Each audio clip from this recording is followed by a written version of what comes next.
Good morning students, class 11th। आज हम आपका जो है गद्य भाग से एक चैप्टर लेने जा रहे हैं, वो है जामुन का पेड़। जैसा कि पाठ के नाम से विदित है कि एक पेड़ के बारे में जो है चर्चा की गई है इस पाठ में, और वो किसका पेड़ है? जामुन का पेड़, जो कि एक फलदार वृक्ष है और इसके लेखक हैं कृष्णचंद्र। तो पाठ पढ़ने से पहले हम लेखक के बारे में जान लेते हैं। कथाकार लेखक कृष्णचंद्र का जन्म सन 1914 में पंजाब के वजीराबाद गांव, जिला गुजरा कला में हुआ था। इनकी प्राथमिक शिक्षा पुंछ, जो कि जम्मू कश्मीर में है, हुई। उच्च शिक्षा के लिए वे सन 1930 में लाहौर आ गए। सन 1934 में पंजाब विश्वविद्यालय से उन्होंने अंग्रेजी में एमए किया। तत्पश्चात उनका जुड़ाव फिल्म जगत से हो गया और अंतिम समय तक वे मुंबई में ही रहे। साहित्य अकादमी पुरस्कार से सम्मानित कृष्णचंद्र ने उपन्यास, नाटक, रिपोर्टाज, लेख आदि लिखे। इनकी प्रमुख रचनाएं हैं एक गिरजा एक खंदक, यूकेलिप्टस की डाली, जो है इनके कहानी संग्रह हैं। शिकस्त, जरगांव की रानी, सड़क वापस जाती है, आसमान रोशन है, एक गधे की आत्मकथा, अन्नदाता हम वहशी हैं, जब खेत जागे, 52 पत्ते, एक वायलिन समंदर के किनारे, कागज की नाव मेरी यादों के किनारे, ये इनके उपन्यास हैं। वर्ष 1977 में इनका देहावसान हो गया।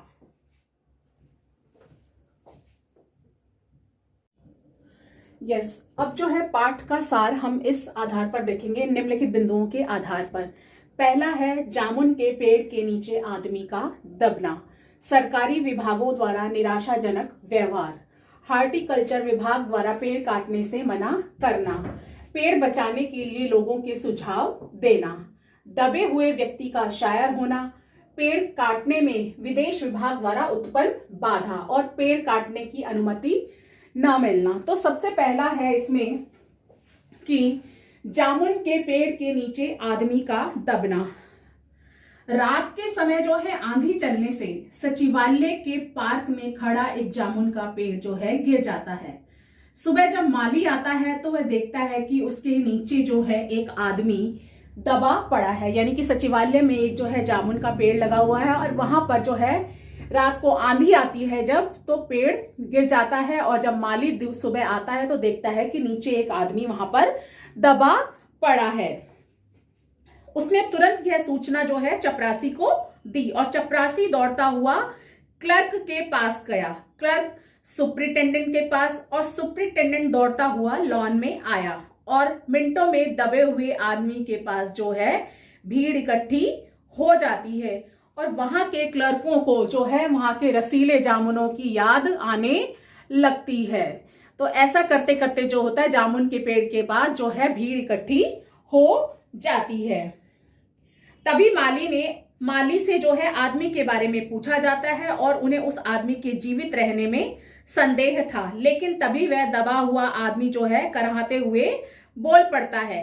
तो माली सुझाव देता है कि पेड़ हटा दिया जाए, परंतु सुपरिटेंडेंट जो है अपने ऊपर के अधिकारी से पूछने की बात कहता है और deputy secretary, joint secretary, chief secretary से होते हुए मिनिस्टर के पास यह बात पहुंचती है और मंत्री जो है चीफ सेक्रेटरी से कुछ कहा और उसी क्रम में बात नीचे तक पहुंची और फाइल चलती रही। और इसी बीच जो है बात जो है इसी बातों बातों में जो है आधा दिन बीत जाता है और वो पेड़ नहीं हटाया गया तब तक। फिर है उसके बाद सरकारी विभागों द्वारा निराशाजनक व्यवहार, जैसा कि फाइल को देखा कि अपने से ऊपर पोस्ट वालों के पास जो है फाइल गई, बात पहुंची, इसमें आधा दिन बीत गया और कार्यवाही कुछ भी नहीं हो पाई। तो अब जो है सरकारी विभागों द्वारा निराशाजनक व्यवहार, दोपहर तक जामुन के पेड़ के चारों ओर भीड़ इकट्ठी हो जाती है और कुछ मन चले क्लर्क सरकारी अनुमति के बिना पेड़ हटाना चाहते थे, लेकिन उसी समय जो है सुपरिटेंडेंट फाइल लेकर भागा भागा आया और कहा कि हम लोग व्यापार विभाग से संबंधित है और मैं इस फाइल को अर्जेंट मार्क करके कृषि विभाग में भेज रहा हूं। यह कृषि विभाग का काम है। दूसरे दिन कृषि विभाग से पेड़ हटवाने की जिम्मेदारी व्यापार विभाग पर डाल दी जाती है। ऐसा करके व्यापार विभाग ने पुनः कृषि विभाग पर जिम्मेदारी डालकर अपना पल्ला झाड़ लिया। दूसरे दिन भी यह फाइल चलती रही। शाम तक इस मामले को हॉर्टिकल्चर विभाग के पास भेजने का फैसला किया गया, क्योंकि यह फलदार पेड़ था और एग्रीकल्चर डिपार्टमेंट ही अनाज और खेतीबाड़ी के मामलों के फैसले का जो है हकदार है। अब जो है हॉर्टिकल्चर विभाग द्वारा पेड़ काटने से मना करना। चारों तरफ पुलिस का पहरा था, मगर एक पुलिस कांस्टेबल को दया आ गई और उसने माली को दबे हुए आदमी को खाना खिलाने की इजाजत दे दी। यानी कि जब से वह, अब पूरा 1.5 दिन बीत चुका था और जो है दबा हुआ व्यक्ति अभी तक जामुन के पेड़ के नीचे ही था और फाइलों पे जो है बात आगे एक के ऊपर एक किसी दूसरे विभाग पर डाली जा रही थी, तो वहां पर जो है पुलिस का पहरा हो गया और कराहते हुए आदमी ने जब थोड़ी सी आवाज निकाली तो पुलिस वाले को दया आ गई और उसने माली को जो है खिचड़ी खिलाने, मतलब उसे खाना खिलाने की इजाजत दे दी।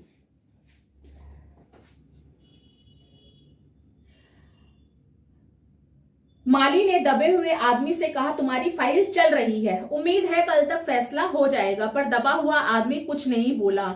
माली ने पेड़ के तने को ध्यान से देखकर कहा कि अच्छा हुआ तना तुम्हारे कूल्हे पर गिरा है, अगर कमर पर गिरता तो रीढ़ की हड्डी टूट जाती।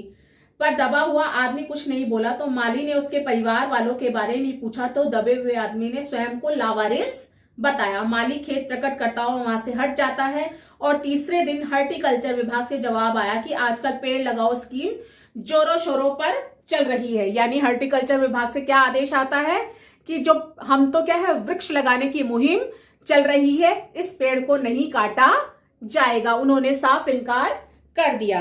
अब है पेड़ बचाने के लिए लोगों के सुझाव देना। तो पेड़ बचाने के लिए लोगों ने क्या सुझाव दिए?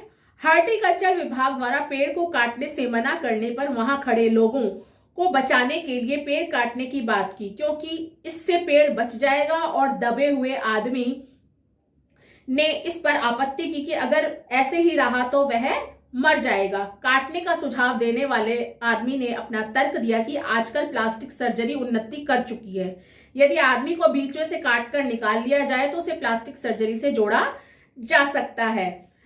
तो अब क्या हुआ कि पेड़ को काटने के लिए जैसे सुझाव दिए गए, एक आदमी कह रहा है कि फिर जो दबा हुआ व्यक्ति था वो कहता है कि इस तरह तो मैं मर जाऊंगा अगर पेड़ नहीं कटा तो एक आदमी सुझाव देता है कि आजकल तो क्या है कि मेडिकल ने इतनी उन्नति कर ली है कि अगर शरीर को काटकर तुम्हें 2 हिस्सों में निकाल भी दिया जाएगा तो तुम्हें प्लास्टिक सर्जरी से जोड़ दिया जाएगा। और अब यह फाइल जो है मेडिकल विभाग को भेजी जाती है। वहां से रिपोर्ट आई कि सारी जांच पड़ताल करने के बाद पता चला कि प्लास्टिक सर्जरी तो हो सकती है और ऑपरेशन भी जो है सफल हो जाएगा, किंतु आदमी मर जाएगा। अतः प्लास्टिक सर्जरी का फैसला रद्द हो जाता है। अब है दबे हुए व्यक्ति का शायर होना। रात को माली ने दबे हुए आदमी के मुंह में खिचड़ी डालते हुए उसे बताया कि अब मामला जो है ऊपर चला गया है। सुना है कि कल सेक्रेटरिएट के सभी सेक्रेटरियों की मीटिंग होगी, वहां केस के सुलझने की संभावना है। विभागों की लेट लतीफी को देखकर दबा हुआ आदमी जो है एक शेर सुनाता है, ये तो माना कि तगाफुल न करोगे लेकिन खाक हो जाएंगे जब तक की खबर होने को है। यानी कि जो है वो शायर निकला। यह सुनकर जो है माली हैरान हो गया और आदमी के शायर होने की बात पर सारे सचिवालय में यह फिर जो है पूरी चर्चा जोर शोर से फैल जाती है। वहां तरह तरह के कवि और शायर जो है इकट्ठे हो जाते हैं। वे सभी अपनी रचनाएं सुनाने लगे। कई क्लर्क उस आदमी को अपनी कविता पर आलोचना करने को मजबूर करने लगे। जब सब कमेटी को यह पता चला तो उसने यह मामला कल्चरल डिपार्टमेंट को सौंप दिया कि कवि वो जो नीचे दबा हुआ व्यक्ति है वो एक शायर है, कवि है। तो उन्होंने जो है यह मामला जो कल्चरल डिपार्टमेंट को सौंप दिया। साहित्य अकादमी के सचिव के पास जब यह फाइल पहुंचती है तो बताया, और वह उस समय क्या होता है उसका इंटरव्यू लेने पहुंच जाते हैं। दबे हुए आदमी ने बताया कि उसका उपनाम ओस है तथा कुछ दिन पहले ही उसका लिखा हुआ ओस के फुल गद्य संग्रह जो है प्रकाशित हुआ। सचिव ने आश्चर्य से जताया कि इतना बड़ा कवि उसकी अकादमी का सदस्य नहीं है। और आदमी ने उससे कहा कि मुझे पेड़ के नीचे से निकालिए। सचिव उसे वहां से निकालने का आश्वासन देकर फिर चला जाता है। अगले दिन सचिव से साहित्य अकादमी का सदस्य चुने जाने की बधाई दी जाती है। यानी कि उसे पेड़ के नीचे से नहीं निकाला गया, लेकिन उसे साहित्य अकादमी का सदस्य जो है चुन लिया जाता है और उसे बधाई देने पहुंच जाते हैं। आदमी ने उसे पेड़ से निकालने की प्रार्थना की नीचे से, तो इसमें उसने अपनी असमर्थता जताई। जब दबे हुए आदमी ने कहा कि मुझे पेड़ के नीचे से तो निकालिए, तो जो है सचिवालय का जो आदमी था उसने जो है अपनी असमर्थता जताई। उसने कहा कि यदि तुम मर गए तो हम तुम्हारी पत्नी को वजीफा दे सकते हैं, यानी कि पैसे दे सकते हैं। उनके विभाग का संबंध सिर्फ कल्चर से है। पेड़ का काम आरी कुल्हाड़ी से होगा, इसलिए वन विभाग को लिख दिया गया है। यानी कि फाइल अब और आगे चली जाती है वन विभाग के पास। अब है पेड़ काटने में विदेश विभाग द्वारा उत्पन्न बाधा की क्या बाधा उत्पन्न हुई। शाम को जब माली उसके पास आता है तो उसे बताता है कल वन विभाग वाले पेड़ काट देंगे। माली खुश था। दबे हुए आदमी का स्वास्थ्य जो है अब जवाब दे रहा था। दूसरे दिन वह वन विभाग के लोग आरी कुल्हाड़ी लेकर आए तो विदेश विभाग से यह आदेश से यह कार्य रोक दिया गया। क्यों? क्योंकि वास्तव में यह पेड़ जो है प्रिटोनिया राज्य के प्रधानमंत्री ने सचिवालय में 10 साल पहले लगाया था। पेड़ काटने से दोनों के राज्यों के संबंध जो हैं बिगड़ सकते हैं। प्रिटोनिया सरकार राज्य को बहुत सहायता देती है, अतः दोनों देशों के संबंधों को मधुर बनाने के लिए एक आदमी के जीवन का बलिदान तो दिया ही जा सकता है। अब आगे है पेड़ काटने की अनुमति मिलना।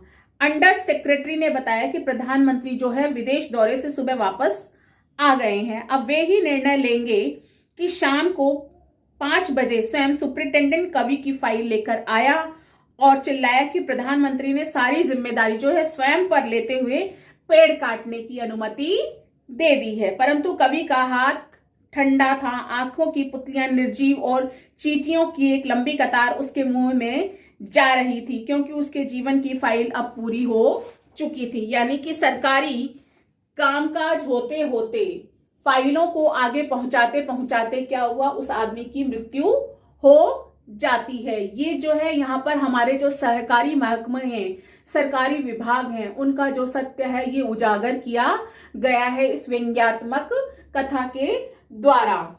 तो प्रस्तुत पाठ में व्यंग्य कथा जामुन का पेड़ में चीजों को अनुपात से अधिक फैलाकर दिखाने की हास्य व्यंग्य की पुरानी परिपाटी की मौजूदगी के कारण घटनाएं अतिशयोक्तिपूर्ण एवं अविश्वसनीय जान पड़ती हैं। लेखक कह रहा है कि जामुन का पेड़ में जो चीजें अनुपात, यानी कि जिस अनुपात में चीज है उसको भी और अधिक फैलाकर जो है दिखाया गया है, और हास्य व्यंग्य की यह पुरानी परिपाटी यानी कि पुराना चलन है। इसके कारण जो घटनाएं हैं, वहां पे जो घटित घटनाएं हैं वो अतिशयोक्तिपूर्ण यानी कि हद से बढ़कर दिखाना कि जो हो नहीं सकता वो चीजें भी दिखाई गई हैं और अविश्वसनीय जान पड़ती हैं। पाठ में हंसते हंसते ही हमारे भीतर इस बात की समझ पैदा होती है कि कार्यालयी तौर तरीकों में पाया जाने वाला विस्तार कितना निरर्थक और पदानुक्रम कितना हास्यास्पद है। इसमें व्यवस्था की संवेदन शून्यता को भी उजागर किया गया है।